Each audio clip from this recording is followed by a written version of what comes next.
Vous n'avez pas besoin d'une Porsche Cayenne coupée, mais on parie que vous en auriez vraiment envie. Comme son nom l'indique, il s'agit d'une version au look plus sportif du Cayenne SUV classique, et il a été réingénieré dans cette version améliorée avec tout le sérieux habituel de Porsche. Les améliorations de la conception de l'habitacle sont vraiment considérables. Comme auparavant, il reste le tout premier modèle de SUV coupé de grande taille proposé sur le marché, avec un comportement routier qui peut vraiment rivaliser avec le look saisissant qui tend à être courant dans ce segment. Le Cayenne coupé de Porsche continue de redéfinir ce que devrait être un grand SUV coupé dans cette version améliorée. Ici, nous allons regarder de plus près. Le Porsche Cayenne coupé, lancé en 2019, était d'abord présenté comme la réponse à une question jamais posée. C'est du moins ce que disaient les magazines automobiles. Et, comme souvent, ils avaient tort. En réalité, un nombre considérable de personnes aisées réclament depuis bien plus de 2 décennies un grand SUV de luxe avec un look sportif de coupé. C'est ainsi que le BMW X6, initiateur de cette tendance, en est à sa 3e génération. Audi commercialise le Q8 tandis que Mercedes a déjà lancé 2 générations du GLE coupé. À la fin de la 2e décennie de ce siècle, Porsche voulait aussi sa part du gâteau, d'où la nécessité de ce Cayenne coupé. On se demande vraiment pourquoi la marque ne l'a pas fait plus tôt qu'en 2019. Depuis le début de ce siècle, son Cayenne SUV classique a, après tout, toujours été le modèle le plus sportif du segment des grands SUV. Nous avons toujours pensé que si ses qualités de tenue de route pouvaient être transférées à la version coupée de ce secteur, un segment qui a justement besoin de telles qualités, cela pourrait donner lieu à des étincelles. En effet, le Cayenne coupé s'est bien vendu pour Porsche, contribuant de manière significative à la position de la gamme Cayenne comme best-seller mondial de la marque. Porsche souhaite que ce modèle actuel reste en vente pendant la majeure partie de la décennie, aux côtés du tout nouveau Cayenne entièrement électrique qui arrivera ici en 2026. Pour ce modèle E3 à moteur thermique, cela signifiait, à la fin de 2023, la nécessité de ce que la marque a décrit comme l'une des mises à niveau produits les plus importantes de son histoire. C'était assurément une refonte très poussée, avec des changements techniques importants et une toute nouvelle ambiance à l'intérieur de l'habitacle. Vous pouvez en savoir plus sur ce type de voiture en téléchargeant l'application Car and Driving. Si ce Cayenne coupé vous intéresse, restez avec nous pour l'essai routier Car and Driving, le test le plus complet du secteur.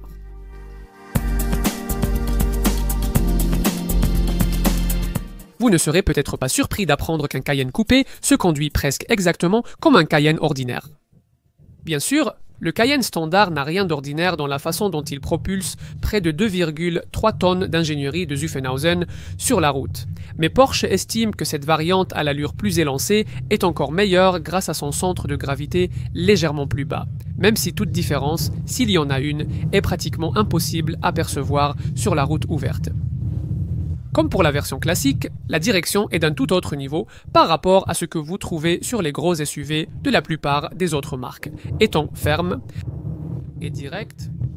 Comme auparavant, certains pourraient facilement tirer la conclusion hâtive qu'il s'agit simplement d'une version estampillée Zuffenhausen du pack d'ingénierie SUV haut de gamme, qui nous a déjà apporté les versions les plus récentes des modèles concurrents du groupe Volkswagen, comme l'Audi Q8 et la Lamborghini Urus. La vérité cependant est un peu plus complexe que cela. Cette Porsche partage beaucoup avec ses cousines, mais présente aussi des différences majeures.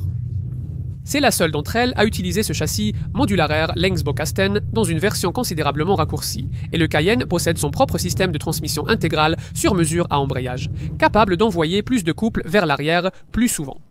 Avec tout cela en tête, passons à ce qui est nouveau sur ce modèle mis à jour, en commençant par les variantes à 6 cylindres. Le précédent V6, 2,9 litres du Cayenne coupé d'entrée de gamme est remplacé par un V6 3,0 litres biturbo développant 353 chevaux. Ce moteur sert aussi de base à 2 hybrides rechargeables, renforcés par un moteur électrique. Alimenté par une batterie de 25,9 kWh plus grande que celle installée précédemment. Le K&N hybride coupé offre 477 chh contre 519 chh pour le K&N SE hybride coupé. Les deux proposent environ 46 miles d'autonomie électrique et atteignent 100 km/h en moins de 5 secondes. Les deux versions hybrides rechargeables VC6 sont désormais équipées d'un servo-frein électrique capable de tenir compte de la température des pneus et d'ajuster l'ABS, offrant une transition plus fluide entre freinage par friction et régénératif.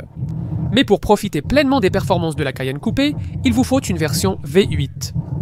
Dans le cadre de cette mise à jour, la version intermédiaire Cayenne S Coupé, qui utilisait auparavant un V6, a adopté le V8 biturbo de 4 litres bien connu des Porsche Panamera et Lamborghini Urus. La Cayenne S Coupé offre 474 chevaux, atteint 100 km/h en 4,7 secondes et une vitesse maximale de 273 km/h. Ce V8 équipe aussi la 500 CH qui passe à 4,4 secondes et 275 km/h, des gains marginaux. Ce V8 se retrouve à nouveau dans cette version hybride rechargeable phare, la Cayenne Turbo E-Hybride Coupé, qui développe une puissance énorme de 739 chevaux avec 950 Nm de couple. De 0 à 100 km/h se fait en 3,7 secondes vitesse max, 295 km/h. Et ça, c'est juste pour la version standard. Si vous faites partie de ces clients du turbo et hybride coupé pour qui trop n'est jamais assez, vous voudrez votre voiture configurée ici avec le pack Gran Turismo de Porsche, ce qui en fait la Cayenne la plus rapide de tous les temps, atteignant 100 km/h en seulement 3,6 secondes pour filer jusqu'à 306 km/h. C'est d'une rapidité dévastatrice. Le pack Gran Turismo vous offre des freins en céramique composite Porsche et un toit en fibre de carbone pour alléger le poids et abaisser le centre de gravité.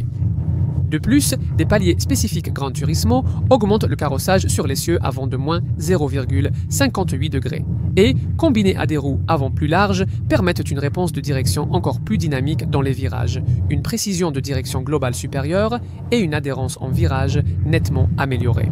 Comme la Turbo E-Hybride standard, cette version haut de gamme bénéficie d'un échappement sport de série au son rock. Mais pour ne pas déranger les habitants des villages locaux, il existe un mode de conduite électrique qui vous permet de traverser les zones résidentielles dans un silence quasi total, ce qui est plutôt cool. La plupart des clients du pack Gran Turismo feront encore grimper le prix demandé, en ajoutant 2 fonctions de conduite aussi optionnelles sur les autres Cayenne coupées. La direction de l'essieu arrière, qui fait tourner les roues arrière dans le sens opposé à l'avant dans les virages rapides pour plus de stabilité. Et le Porsche Dynamic Chassis Control Porsche Dynamic Chassis Control avec son ingénieux système de barre anti-roulis adaptative à 48 volts. Les 2 éléments ont été installés ici, et la vitesse pure qu'ils permettent de conserver dans une série de virages rapides est presque incroyable. Aucun autre grand SUV ne peut rivaliser avec cela, même si certains passionnés pourraient estimer que le Porsche Dynamic Chassis Control et la direction des roues arrière enlèvent un peu à la pureté de l'expérience de conduite. Si c'était une 9.1, on pourrait peut-être comprendre leur point de vue, mais sur un SUV de 2,7 tonnes avec plus de 700 chevaux, on prend toutes les aides à la conduite possibles. Sur les modèles d'entrée de gamme Cayenne coupé, vous verrez que les changements techniques de cette mise à jour ne portent pas uniquement sur la puissance accrue.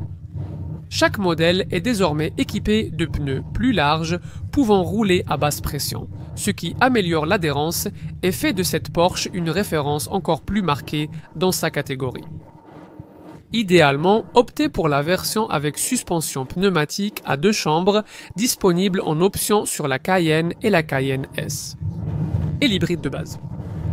Dans le cadre de cette mise à jour, ce système de suspension pneumatique a été amélioré avec des amortisseurs spéciaux à 2 valves qui disposent de phases de compression et de détente séparées pour améliorer l'agilité en virage, réduire le roulis et le tangage et renforcer le confort de conduite en ville.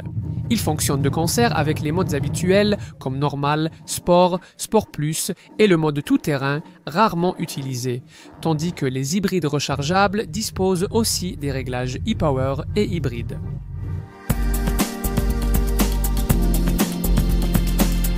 Cette ligne de toit inclinée enlève environ 20 mm à la hauteur d'un Cayenne normal. Et pour équilibrer le tout, quelques millimètres supplémentaires de longueur et de largeur ont été ajoutés ici et là. Le résultat, pour la plupart des gens, c'est que c'est bien plus élégant qu'une BMW X6 ou qu'un Mercedes JLE coupé, mais il faut dire que ces voitures sont censées avoir une allure tape à l'œil. C'est justement leur but. Un Cayenne coupé évite ces démonstrations tapageuses tout en accordant de l'importance au style à sa manière. D'une manière un peu plus mature. Les fidèles de la marque reconnaîtront ce modèle restylé à son capot redessiné et à ses ailes élargies, et peut-être aussi à ses nouveaux phares Matrix LED qui comptent plus de 32 000 pixels par bloc. Les modèles turbo comme celui-ci se distinguent aussi par de grandes prises d'air de refroidissement, mises en valeur par des lames d'air noir brillantes sur les côtés. Comme sur le SUV KN, le modelage des ailes arrière crée une puissante musculature qui donne visuellement l'impression que la voiture est prête à bondir vers l'avant. Si vous possédez la version précédente de ce coupé KN, vous remarquerez que ce modèle mis à jour propose des jantes au design plus élégant, variant en taille de 20 jusqu'aux énormes jantes Gran Turismo de 22 pouces que nous avons ici, qui sont également équipées d'étriers de frein jaunes. Toute la gamme est équipée de pneus de tailles différentes à l'avant et à l'arrière pour optimiser la dynamique de conduite.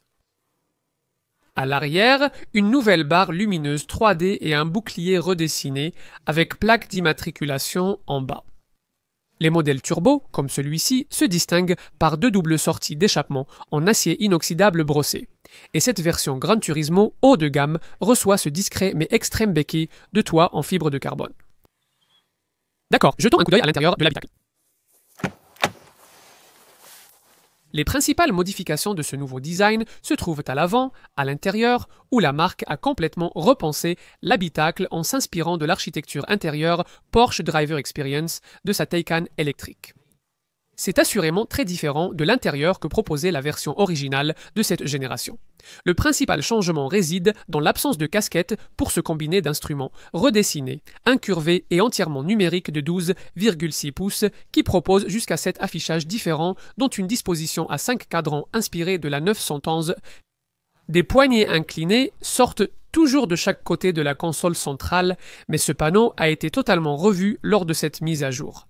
Il n'est plus dominé par un levier de vitesse volumineux, remplacé par un petit sélecteur monté sur la planche de bord. Une autre caractéristique reprenant les thèmes de la Taycan, comme le nouveau volant. Sinon, les choses restent globalement comme avant, ce qui signifie malheureusement que pas mal d'éléments n'ont pas changé. Principalement, une position de conduite qui reste remarquablement basse pour un grand SUV, fidèle à cette quête de sensation de conduite typée voiture de sport, et une ambiance de cockpit. Avec toutes les finitions en Alcantara et les technologies inspirées de la course qui équipent cette version haut de gamme, l'ensemble donne vraiment une impression très haut de gamme. Le grand écran tactile couleur de 12,3 pouces qui contrôle le Porsche Communication Management ou Porsche Communication Management n'a pas beaucoup changé, même si Android Auto est désormais inclus, tout comme de nouvelles applications natives comme Spotify et Apple Music. Cet écran est intuitif. Par exemple, il peut détecter une main qui s'approche et afficher les menus qu'il pense que vous voudrez consulter. Avec des tuiles prédéfinies, les utilisateurs créent facilement un écran d'accueil personnalisé et réorganisent rapidement leurs fonctions favorites grâce au pincement et au balayage, tout en profitant de graphismes d'une clarté unique à Mercedes.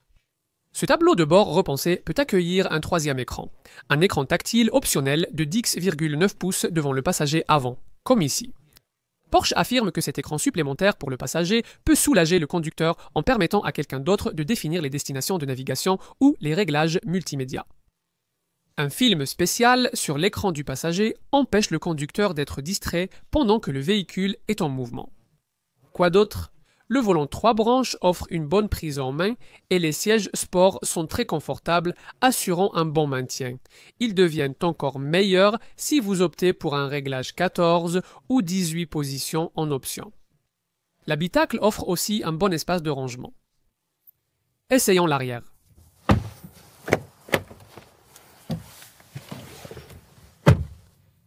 À l'arrière, la banquette du SUV est remplacée par 2 sièges individuels, séparés par un plateau de rangement et 2 portes-gobelets. Si vous devez parfois transporter 3 personnes, une configuration 2+1 est disponible avec supplément. Avec la carrosserie coupée, vous pourriez craindre une réduction de l'espace pour la tête, mais comme la base du siège a été abaissée de 30 mm par rapport au modèle SUV, ce n'est en fait pas vraiment un problème, comme auparavant. Les dossiers creusés des sièges avant offrent plus d'espace pour les jambes, et les bases coulissantes sur 160 mm optimisent l'espace pour les pieds. Les dossiers s'inclinent en disposition, de 11 à 29 degrés pour plus de confort sur long trajet. Les vitres latérales, dotées de séries de verres isolants, réduisent la chaleur dans l'habitacle. Et le volume du coffre? Eh bien, dans les modèles à moteur conventionnels, il passe de 745 litres pour la carrosserie SUV à 625 litres avec cette version coupée. Nous n'avons pas cela ici. Avec cette variante e-hybride, le haillon électrique dévoile seulement 600 litres de capacité. Au moins, il est facile d'y mettre des affaires. Ou, du moins, ce sera le cas si vous avez un Cayenne coupé comme celui-ci avec la suspension pneumatique. Les commandes pour cela sont situées sur la paroi latérale droite du coffre et vous permettent de sélectionner un réglage de hauteur de chargement plus bas, qui est 40 mm plus proche du plancher. Il n'y a pas de loquet sur les parois latérales du coffre pour rabattre la banquette arrière, mais au moins elle bénéficie d'une répartition pratique 40-20-40 et une fois rabattue, elle libère 1540 litres dans un Cayenne coupé à moteur conventionnel avec tout rabattu. Dans cette variante e-hybride, il y a 1510 litres d'espace disponible.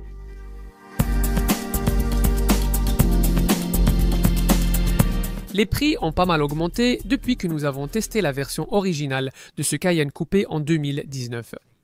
À l'été 2025, les tarifs débutaient à environ 82 000 livres pour le Cayenne coupé 5.6 essence 3 litres, puis passaient à 90 000 livres pour le hybride et à 98 000 livres pour le Cayenne S coupé plus puissant.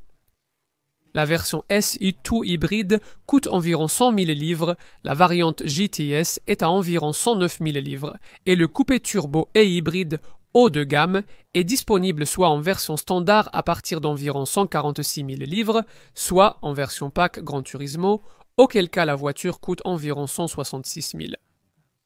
Oui, vraiment. Quel que soit le groupe motopropulseur choisi, prévoyez un supplément de 3 à 4 000 livres par rapport au SUV standard, selon la version.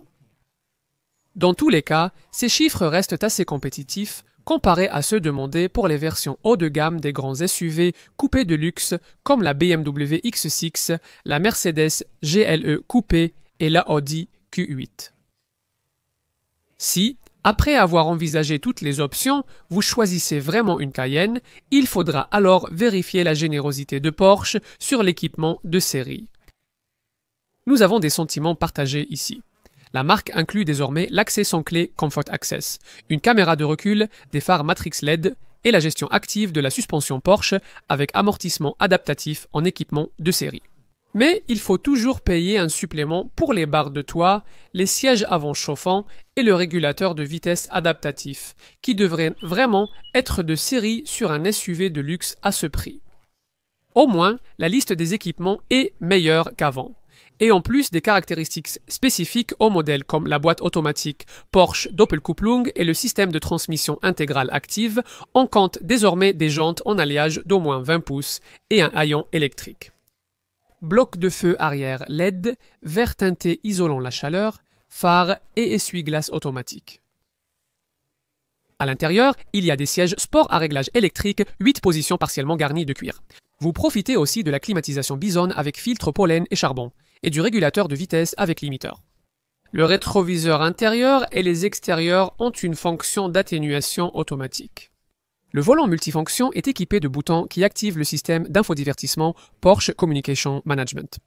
Écran 12,3 pouces avec navigation, commande vocale, Internet, Bluetooth et système audio-radio numérique terrestre, 10 haut-parleurs 150 watts. Il y a de série Apple CarPlay et Android Auto pour le mirroring des smartphones et il y a aussi un module Connect Plus avec Long Term Evolution et connectivité téléphonique 4G, capacité Wi-Fi et une carte SIM intégrée. Qu'en est-il des options? Eh bien, commençons par les éléments liés à la conduite. L'élément essentiel pour préserver la valeur de cette voiture est la suspension pneumatique adaptative de Porsche, optionnelle sur le Cayenne coupé d'entrée de gamme ainsi que sur les modèles KNS et hybrides de base. L'autre option dynamique que la plupart des clients ont tendance à ajouter, c'est le pack Sport Chrono. Vous bénéficiez du Launch Control pour des départs façon F1 d'un chronomètre sur le tableau de bord et d'un sélecteur de mode au volant, avec un bouton Sport Response au centre, offrant une poussée temporaire de réactivité moteur, idéale pour les dépassements.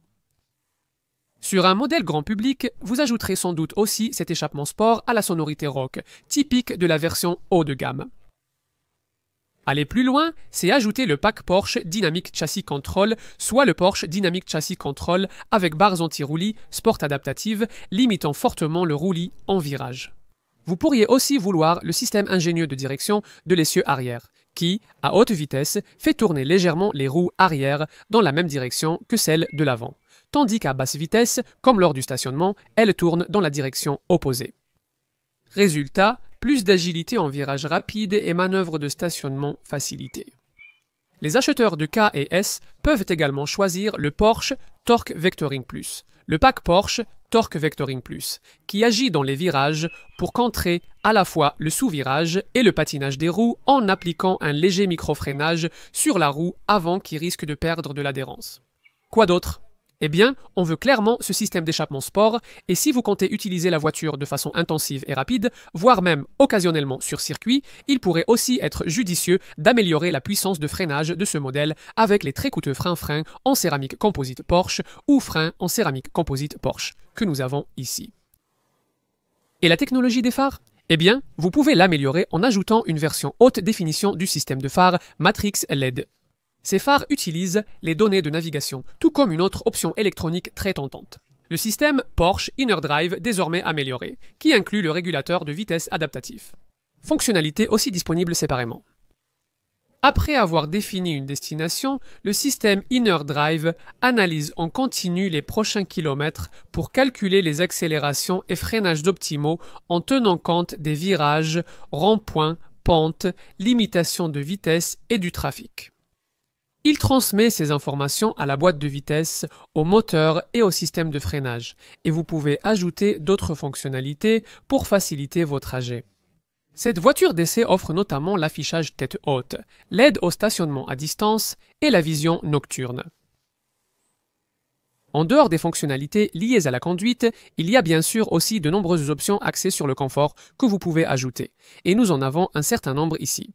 Un troisième écran, passager de 19 dixièmes pouces devant l'occupant du siège avant, une climatisation 4 zones, un système de qualité de l'air, des stores par soleil électrique pour les vitres latérales arrière et, notre touche préférée, le volant sport Gran Turismo, chauffant, habillé de Rastex et orné de garnitures en carbone. Nous proposons aussi la meilleure amélioration audio, le système Burmester 3D haut de gamme avec 21 haut-parleurs et 1455 watts. Si vous ne pouvez pas vous permettre cela sur les modèles grand public, choisissez au moins le système 14 haut-parleurs et 710 watts de série sur les modèles turbo. Envisagez aussi d'ajouter un ioniseur d'air, des portes à fermeture assistée, la colonne de direction électrique, des vitres arrière surteintées, l'éclairage d'ambiance coloré, des barres de toit et une barre de remorquage escamotable. Il est aussi judicieux de prendre la roue de secours d'urgence pliante de 20 pouces. Pour la sécurité, seuls les équipements de base sont de série ici. Il y a ce que Porsche appelle l'assistant d'avertissement et de freinage autonome, ainsi que l'assistant de maintien dans la voie et la reconnaissance des panneaux de signalisation. En payant un supplément pour l'assistant de changement de voie, vous bénéficiez aussi de l'alerte de trafic transversal arrière, qui signale la circulation en marche arrière, et de l'alerte de sortie prévenant les passagers en cas de véhicule approchant lors de l'ouverture des portes. Si vous payez un supplément pour le régulateur de vitesse adaptatif, Porsche inclura également 3 fonctionnalités supplémentaires liées à la caméra. L'assistant d'évitement, qui aide lors des manœuvres de direction d'urgence. l'assistant de virage qui surveille la circulation lors des virages à droite et freine automatiquement la voiture en cas de risque de collision, ainsi qu'une fonction d'arrêt d'urgence qui arrête automatiquement la voiture de manière contrôlée si vous tombez malade au volant. Bien sûr, tous les équipements de sécurité plus conventionnels sont également bien couverts. Chaque Cayenne est équipé du système de protection latérale Porsche ou Porsche Side Impact Protection, qui intègre des éléments de protection contre les chocs latéraux dans les portes et comprend des airbags thoraciques intégrés sur les renforts latéraux de chaque siège avant. Il y a aussi des airbags latéraux, rideaux à l'avant et un airbag genou conducteur. D'autres airbags latéraux arrière sont disponibles en option et les deux sièges arrière extérieurs sont équipés de fixation Isofix. Vous pouvez également en ajouter une autre pour le siège avant moyennant un coût supplémentaire.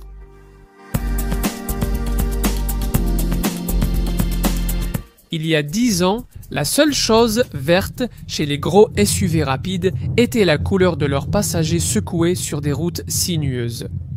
De nos jours, les choses sont un peu différentes, même s'il ne faut pas trop se faire d'illusions à ce sujet, surtout avec les versions non électrifiées.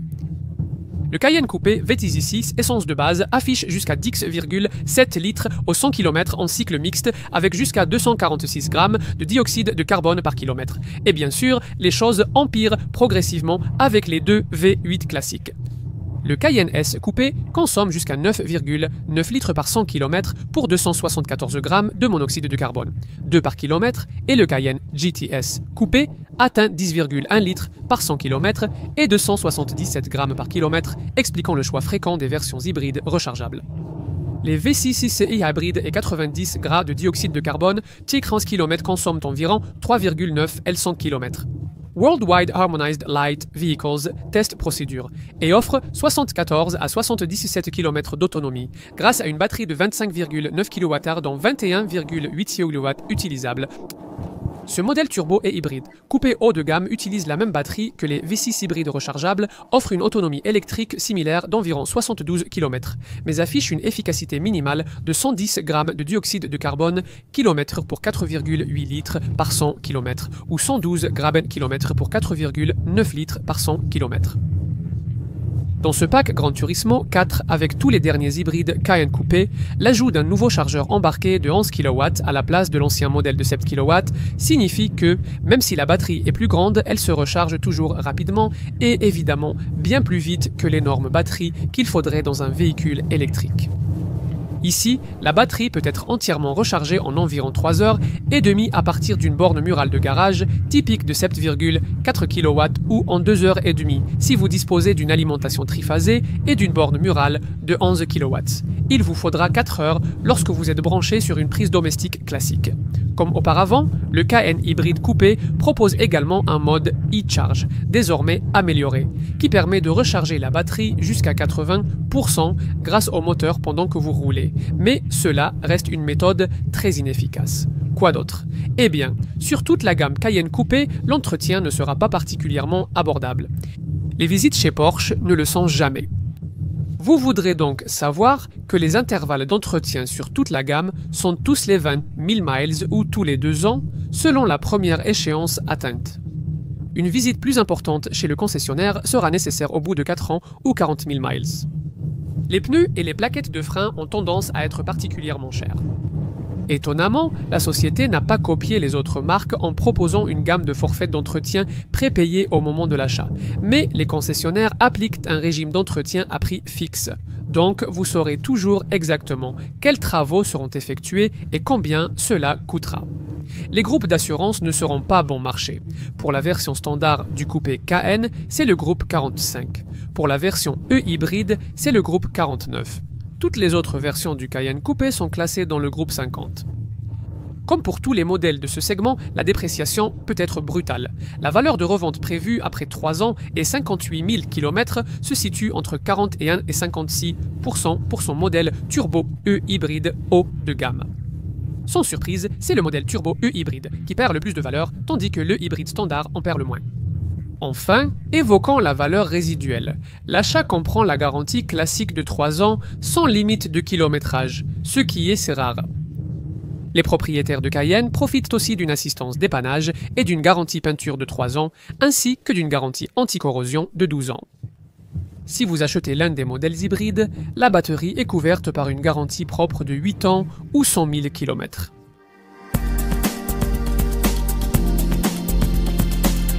Pourquoi la presse auto méprise-t-elle autant ces voitures?